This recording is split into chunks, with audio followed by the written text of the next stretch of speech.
Abraham ने अपनी परीक्षा होते समय विश्वास से इसहाक को अर्पण कर दिया।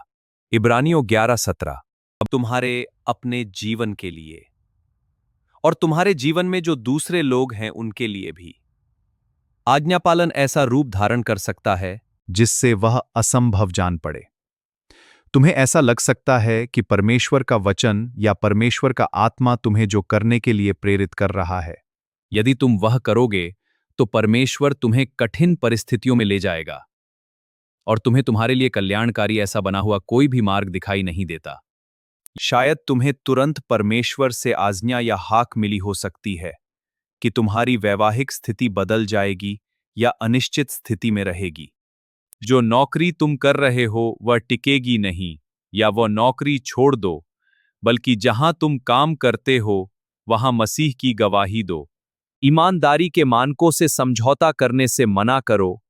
पाप कर रहे किसी व्यक्ति का दोष दिखाओ। नया व्यवसाय शुरू करो, सुवार्तिक बनो।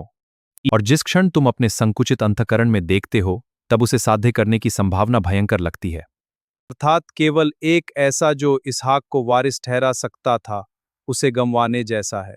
तुम्हारी प्रत्येक मानवीय संभावना ध्यान में लेकर विचार किया गया है और वह कल्याणकारी होगा, ऐसा असंभव दिखता है।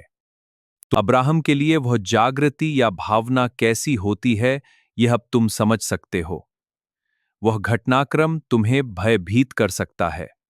तुम अन्य सभी बातों की अपेक्षा परमेश्वर की ओर, उसके मार्गदर्शन की ओर, उसके वचनों की अधिक उत्कंठा रखते हो क्या? और क्या तुम्हारा विश्वास है कि वह आपको तुम्हारे देव कहने से किसी भी प्रकार लज्जित नहीं होगा और आज्ञा पालन का आदर कर सकेगा? और तुम्हारी आशीषपूर्ण मार्गों को जीवन और आनंद का मार्ग ऐसा प्रकट करने के लिए अपनी सारी बुद्धि और सामर्थ्य और प्रीति का उपयोग करेगा। आज तुम जिस संकट का सामना कर रहे हो वह यही है। तुम उसकी उत्कंठा रखते हो क्या? तुम्हारी त्याग पर भरोसा रखते हो क्या? तुम्हारे लिए परमेश्वर का वचन है, परमेश्वर कर सकता है और परमेश्वर समर्थ है। आमीन। रोज परमेश्वर का वचन सुनने के लिए सब्सक्राइब करें।